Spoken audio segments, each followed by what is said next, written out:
안녕하세요. 저는 서른 중반의 결혼 2년차 여자입니다. 얼마 전 겪은 충격적이고도 믿기 힘든 저희 시댁과 남편의 합작품을 사연을 통해 용기 내어 공유를 해보려 합니다.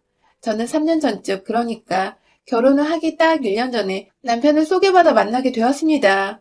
회사 상사로부터의 거절하기 힘들었던 소개팅 제안으로 인해 억지로 끌려나갔다가 그 자리에서 남편을 알게 된 것이었죠. 저는 대학을 다닐 때부터 딱히 친하다고 할 수 있는 여사친들이 별로 없었어요. 남녀공학을 나왔는데 성격이 남자애 같아서 또래의 여자애들보다는 남자애들과 편하게 어울리기도 했었고, 대학을 가서도 여자가 별로 없는 이공계 계열로 진학을 하는 바람에 정말 살면서 여자애들과 친해져 보기가 힘들었죠. 그래도 어디 가서 성격 못났다는 소리를 들었던 것도 아니고, 당시 친하게 지냈던 남자애들과는 대학을 졸업하고 사회인이 되어서까지 서로 연락하고 만날 술 한잔도 서스럼없이 하는 소중한 사이였는지라 그닥 외롭진 않았습니다. 졸업 후 곧장 취업을 한 현재의 직장에도 존경하고 싶은 선배 여자님도 계시고, 저만큼이나 남자들만 있는 학교에서 지내다 여자 선배를 봐 반갑다는 여 후배들도 있어서 서로 둘도 없는 사회 친구로 지내며 현재의 인간관계에 무척 만족을 하면서 살고 있었어요. 하지만 이 관계들이 여자만 빼고는 모두 무용지물이 되었답니다. 남편을 만나고 6달도 되지 않아서 말이죠. 정말 충격적이죠. 지금 생각해보면 너무나도 후회되고 또 친구들과 선을 그었던 제 자신이 너무 원망스럽고 힘듭니다. 하지만 당시만 해도 저는 남편의 말이 모두 맞고 또 앞으로의 남은 인생을 함께할 사람이기에 배려를 해줘야 한다는 게 맞다고 생각을 했어요.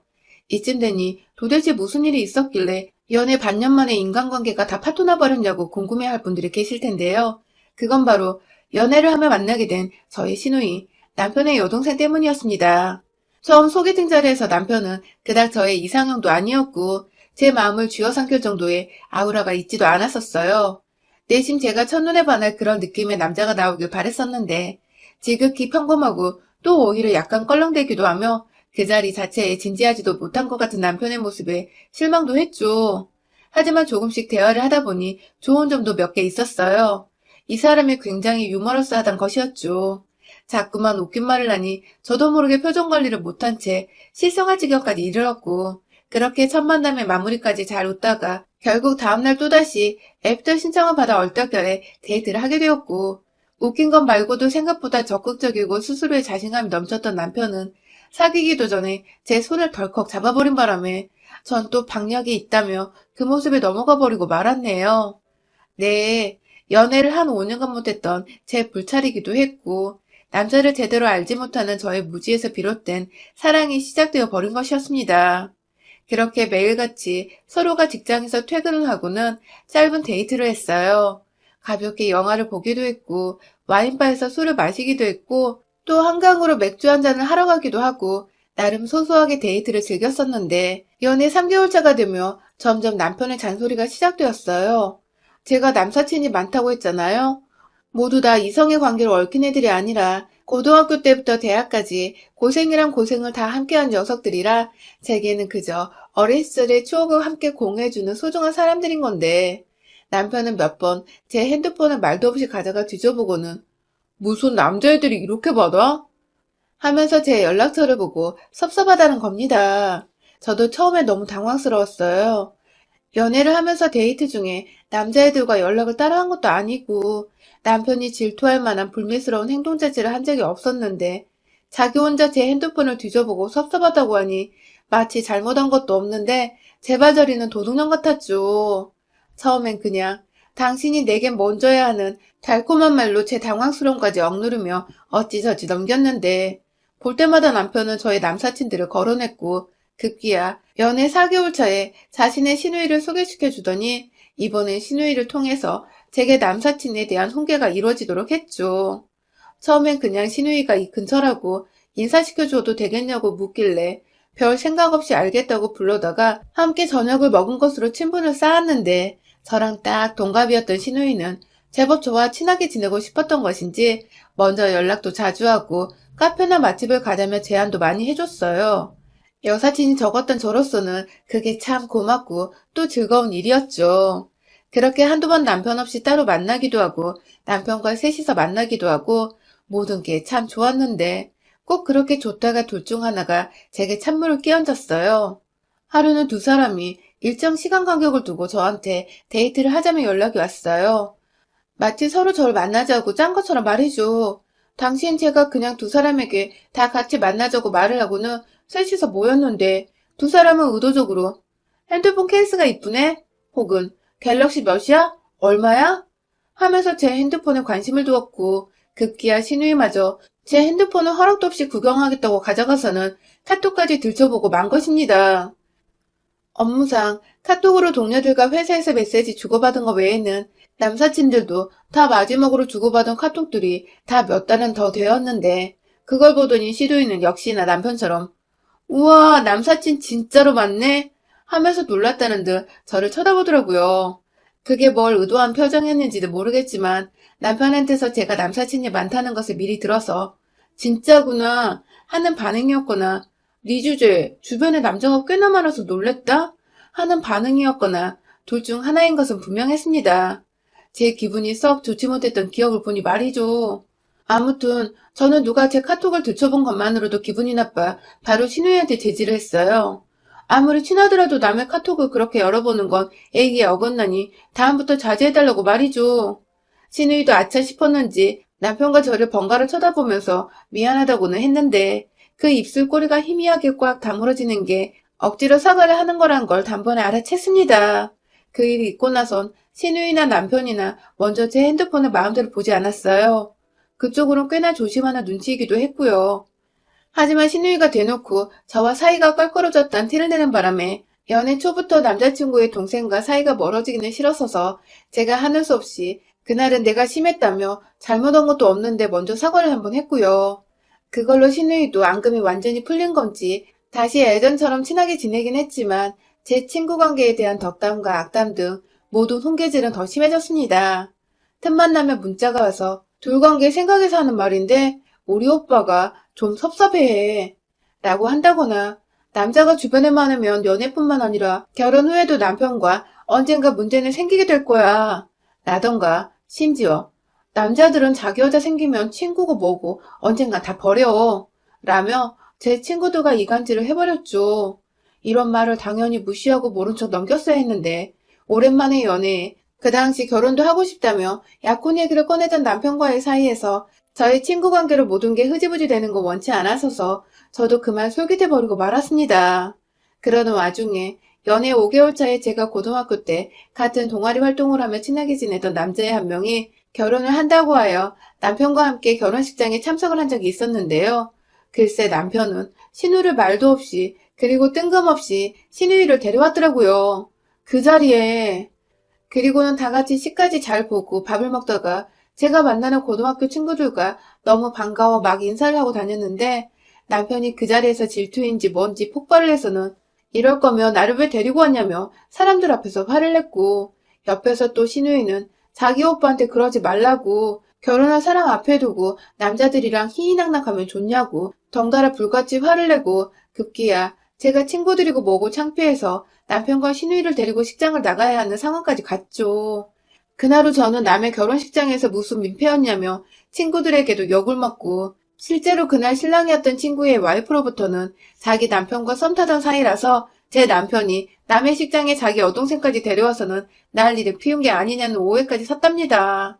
결국 전 연애를 하며 그간 이어온 남사친들과의 관계를 억지로 아니 일방적으로 끊기게 되었고 얄팍한 인간관계를 떠나 마지막을 그리 최악의 기억으로 남겨지게 된 저 스스로에 대해 무지하게 원망하고 또 부끄러워했어요. 남편과 신우이한테도 당시 화가 많이 나 한동안 연락을 끊어버렸는데 결국 그 난리를 쳐서 제 친구 관계를 모두 파토시켜 놓고서도 제 옆에서 끝까지 남아 잘못을 빌던 남편을 저도 용서를 하고 받아주며 다시 의지를 하게 될 수밖에 없더라고요. 그렇게 저희는 연애 6개월 만에 결혼을 결심하고 그해 1년이 되던 날 결혼을 하게 되었죠. 하지만 결혼하고 지난 2년간 저는 남편이 신우이와 함께 그토록 바라던 저의 남사친들까지 정리하고 결혼을 했음에도 불구하고 남편은 허무할 정도로 저의 지인들에겐 더 이상 관심을 쏟지도 않았고 급기야 결혼 1년이 넘어가는 시점에서는 저도 모르는 잠금으로 핸드폰을 꽁꽁 숨겨두기까지 했고 외박까지 상습적으로 저질렀습니다. 처음 1년간은 나름 신혼의 분위기가 있어서 꽁냥꽁냥 대기도 했고 잠자리도 일주일에 못해도 두세 번 정도는 꾸준히 가져왔고, 또 제가 친구가 없으니 남편이 외롭지 말라며 자기 동생인 시누이를 자주 집으로 초대해줘서 저도 여사친 마냥 시누이와 잘 지냈어요. 집에서 허구한 날 같이 요리를 하면서 시누이 따라 베이킹도 처음 시도해봤고, 시누이 따라 쇼핑을 하면서 집안 살림도 좀 더 분위기 있게 꾸며보기도 하고, 급기야 자주 오는 시누이를 위해서 술 마신 날을 대비해 자고 가라며 작은 방을 내주기까지 했어요. 시누이도 거절하지 않고 고맙다며 덥석 받았고, 그렇게 자기 집은 하나둘 옮기며 아예 저희 집안에 자기 방을 위한 살림을 차려놨더군요. 그래봤자 옷과 화장품이 대부분이었지만 말이죠. 아무튼 아무 의심도 없었습니다. 정말 친구 같은 동갑내기 신우가 있어서 여사친이 별로 없다는 게 속상해하지도 않았고, 오히려 매일같이 찾아와 저희 부부와 함께 놀아주고 술 마신 날에는 자고 가기까지 하는 시누이와는 둘도 없는 가족이 되어버린 듯 했죠. 가끔 시부모님께 연락을 드려 시누이와의 추억을 얘기해드리기도 했고, 시댁에 가면 시누이는 대부분 없었지만 저희 집에 오면 잘 먹이고 재워서 보내드릴게요 하면서 아무렇지 않게 농담을 주고받기도 했어요. 시누이와 잘 지내는 게 보기 좋은지 시부모님께서도 늘 고맙다고 미안하다고 저를 안아주셨고, 또 시누이랑 같이 맛있는 거 먹으라고 돈도 자주 쥐어주셔서 그걸로 외식도 여러 번 하고 배달 음식도 곧잘 시켜 먹었네요. 그러다가 결혼 1년 차에 넘어가며 신기할 정도로 시누이는 저희 집에 잘 찾아오지 않았고, 남편은 남편대로 저한테 마음이 식었는지 차갑게 대하고, 남편 얼굴 한번 보기가 힘드니 전 저대로 계속해서 소가리를 하며 혼자서만 마음이 너무 외로웠어요. 몇 번 남편을 붙잡고 울어도 보고 시누이한테 전화를 해서 남편한테 요즘 여자가 생긴 것 같다며 나하고 잠자리도 안 가지려 하고 심지어 외박도 했다며 막 투정도 부리고 때를 써봤는데, 시누이도 반응이 시큰둥하고 아예 남일이란 듯이 부부관계는 알아서 하라며 차가운 대답으로 전화를 툭 끊어버리고 정말 미치고 팔짝 뛰겠더라고요. 그 와중에 일을 하고 돈을 벌어야 한다며 직장은 또 꼬박꼬박 다니던 두어 달 전에 어느 날, 그날도 어김없이 퇴근을 하고 집에 들어왔는데 남편이 없었습니다. 다음날 주말이었는데 금요일이라 기분이 째지는지 코로나 시국에도 어디선가 술을 마시고 집에 안 들어올 모양이더라고요. 밤 12시가 넘어가는 시각, 이대로 안 되겠어서 이혼을 하든 뭘 하든 결단을 내리자는 마음으로 무작정 남편한테 전화를 걸었어요. 안 받길래 수십 통을 계속해서 걸었더니 그제서야 귀찮아 죽겠던지 "아, 왜?" 하며 전화를 받는 남편. 어디냐고 물어보니 "알아서 뭐해. 귀찮으니 끊어." 하고는 툭 전화를 끄는 남편. 당장에 제 핸드폰을 켜서 GPS 위축을 추적했어요. 얼마 전 혹여나 싶어 남편 구글 계정으로 몰래 위치 찾기 설정을 해놓았는데 그걸 써먹을 심상이었죠. 당장 남편 구글 계정으로 들어가 휴대전화 찾기를 누르니 호수까진 모르겠으나 우리 집 부근에 무슨 오피스텔 단지 내였어요. 주소가 그따위로 뜨니 저는 더 심장이 쫄아왔고 당장 제 차를 끄고 그 단지 앞으로 갔죠. 도무지 여기 사는 사람이 누구인지, 내 남편 소유인지, 뭐 남편과 상간녀가 살림을 차린 집인지 알 도리가 없어 차를 무작정 대고 기다리길 2시간. 오피스텔 경비원분이 나와서 절 부르더라고요. 여기 주차하면 안 된다고 막 화를 내시길래 전 정말 우리 아빠이시길 바라는 마음으로 꺼이꺼이 목 놓아 울면서 말씀드렸죠. 제 남편 사진을 보여주며 "제 남편인데 여기서 맨날 외박하고 집에 안 들어와요." 하면서 말이죠. 그러자 경비원 아저씨는 정말로 제가 불쌍하고 애처로웠는지 자기 딸 같아 속이 상한다며 저희 남편 사진을 한번 뚫어지게 쳐다보시더니 단번에 알아채시더라고요. 얼마나 자주 들락날락거렸으면 그걸 그렇게 단번에 파악하시는지. "이 남자가 아가씨 남편이라고?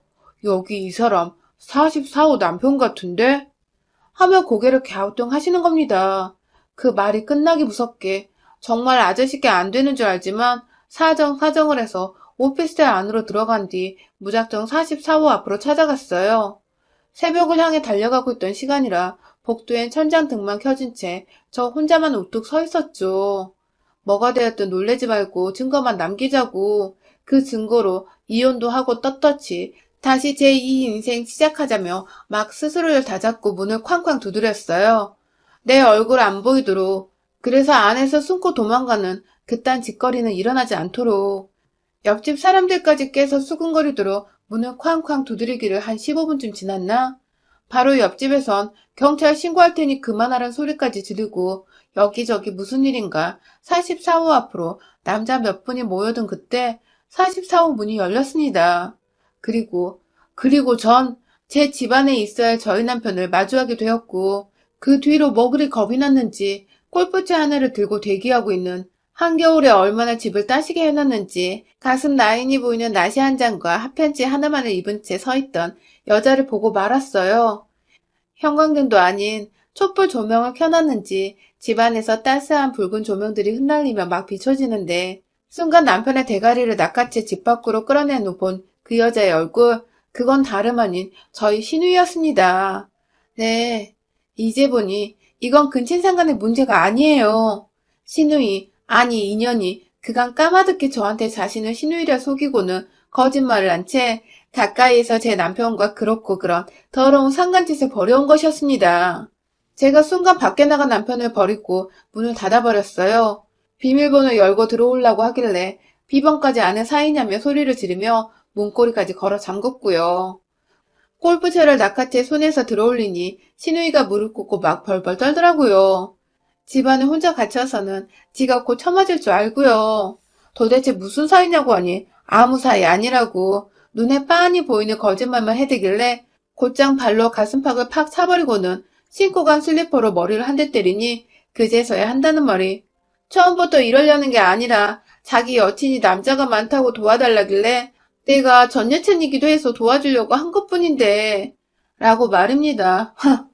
네, 그러니까 남편은 애초에 저와 연애하던 때부터 전 여친이랑 꾸준히 연락을 주고받고 있었고 심지어 현 여친, 남사친 관리 좀 해달라고 지 전 여친한테 SOS까지 쳐놓고는 지 여동생이라고 거짓말을 해서 전 여친과 현 여친이 연애뿐만 아니라 결혼을 하고도 신혼집을 제 집처럼 드나들 수 있도록 밑밥을 깔아놓은 것이었습니다. 이런 씨부랄년 놈들.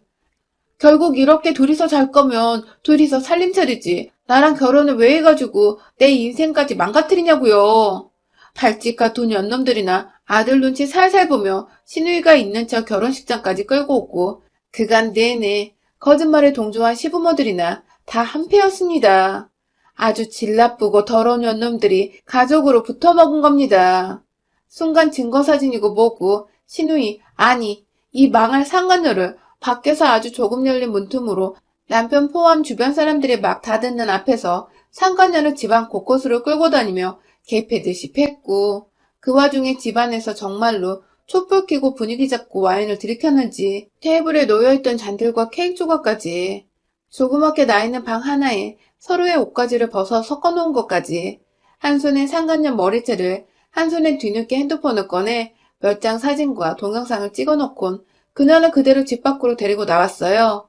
그리곤 이내 사람들 앞으로 상간녀를 발로 집어던져버리곤 남편의 싸대기를 양손으로 미친 듯 때렸어요. 네가 어떻게 바람을 피우냐고. 어떻게 네 여동생이나 바람을 피우냐고. 일부러 뻔뻔하게 큰 소리로 말을 하니 그제서야 불륜 현장을 그것도 여동생과 오빠란 인간들이 불륜을 저질렀다는 오해를 하며 상황을 이해한 주변 주민들이 순식간에 어머머 하면서 소란스러워지기 시작했고 급기야 그걸 영상을 찍으라는 사람이 있길래 제가 나중에 조용히 불쌍한 척하면서 영상을 전송해달라고 인터넷에 올리지 말아달라고 부탁을 해서 직직 영상 하나를 공짜로도 구하게 되었네요. 그즈음 그 층에 모든 사람이 나와서 저희를 구경하고 있었고 아무도 경찰에 신고도 안 해주고 제가 두 사람을 응징할 수 있도록 시간을 벌어줘서 남편까지 혼이 나가도록 온몸에 멍투성이를 내패주고 나서야 저는 안전히 경비실까지 이동할 수 있었습니다. 엘리베이터 바로 옆집이라 그 위에 달린 CCTV로 현관에서 남편이 나오는 것부터 여자까지 단번에 화면 안에 잡히더군요. 물론 제가 두 사람을 주민들 앞에서 패는 장면까지도 다 적나라하게 말이죠. 전 곧장 집에 가 돈을 챙겨 다시 그 오피스텔로 가서 당당히 경비 아저씨에게 수고비로 10만 원을 쥐어드린 채 카피본을 따서는 다음날 동 뜨자마자 이혼 전문 변호사 사무실을 찾아갔습니다. 이왕 할 거 제대로 승소해서 돈이라도 제대로 뜯고 영영 헤어지자는 심상이었어요. 시부모의 남편 그리고 상간녀까지 싹 다 모욕죄 사기죄로 고소를 해버렸으며 남편과 상간녀는 둘 다 정신적 손해배상까지 덤으로 위자료 소송을 걸어버렸습니다. 제가 남편 불륜에 전 여친과의 사기 행각을 회사 가서 다 까발리겠다고. 미친 연놈들, 니들 인생 다 개박살 내주겠다고. 신우, 아니 상간녀가 그간 말해줬던 지 회사에도 제가 찾아가려고 작정을 하고는 협박을 하자 폭행자로 덮어줄 테니 제발 그것만은 비밀로 해달라고 집까지 찾아오서는 사정을 하던 이 연놈들과 시부모. 요즘 시국에 제 취업도 힘들고 회사 잘리면 진짜 돈 들을 곳이 없다는 현실을 직시해서인지 회사만큼은 절대로 포기를 못하더라고요. 그래도 너무 아쉽더라고요. 폭행죄고 뭐고 제가 콩밥을 먹든 벌금을 내든 얼마든지 할 수 있으나 이 연놈들을 빈털터리로 만들어 개망신을 줘서 사회에서 잘리든 뭐든 하나는 제대로 하고 싶었으니까요. 결국 저는 무릎이 닳도록 싹싹 비는 늙은 시부모님의 정성을 생각해 아들 하나 잘못 키워 무슨 죄냐고 찌찌거리며 살고 있는 제 신혼집과 가전제품까지 싹 다 제가 챙겨가고 남편은 빈털터리로 집안에서 나가는 것으로 회사에는 퍼뜨리지 않기로 약속을 했습니다. 물론 소송은 다른 문제이니 유효했고 결국 승소했어요. 남편에게서는 이미 위자료를 집으로 퉁치며 몇 배는 더 받아냈기에 깔끔히 해결이 되었고 상간녀에게만 끝까지 돈을 뜯어냈고요. 소송의 승소 여부 말고도 이미 상간녀는 그 오피스텔에서 근친 상간녀로 낙인이 찍혀 더 이상 못 살겠다며 집을 뺐더라고요. 그것마저 전세였는데 그중 일부를 저한테 상간과 더불어 사기죄까지 더해 위자료로 주었고 나머지는 남편한테 책임지라며 어찌저찌 따져서 남편과 둘이서 저희 시부모님 집에서 동거인지 사실혼인지 대충 얹어 살고 있다는 얘기를 제가 들었습니다. 아휴, 말년에 참 기구한 인생 살고 계시는 시부모님은 제가 그간 상간녀를 저한테 시누이라 속여 연락을 주고받은 카톡들까지 모두 다 증거로 제출해서 사기죄가 성립되어 모욕죄와 더해서 벌금까지 물리셔야 했고 이제는 하다하다 함께 사기치는 인간들끼리 모여 한 집 살림까지 해야 할 판이니 얼마나 속이 말이 아니실까 싶네요. 좀 별나게 이혼을 했고 별나게 제 집도 장만을 해 2020년 말년에 좀 얼떨떨하지만 아직도 이런 연놈들 때문에 제 친구들을 잃었고 제가 이혼녀가 되었다는 사실이 분하고 원통해요. 그럼에도 불구하고 그만큼 제 손에 피멍이 들어봤고 또 집 잃은 남편과 상간녀를 생각하면 또 그런 자식 보며 인생을 한탄한 시부모님을 생각하면 요즘도 흐뭇하게 이 집안에서 커피 한 잔을 마시며 마음의 즐거움을 만끽해보려 합니다. 외박하던 남편을 기다리던 때보다 지금의 제 마음은 더 풍요롭고 안정적이네요. 여러분의 생각은 댓글로 남겨주세요. 오늘도 시청해주셔서 정말 감사합니다.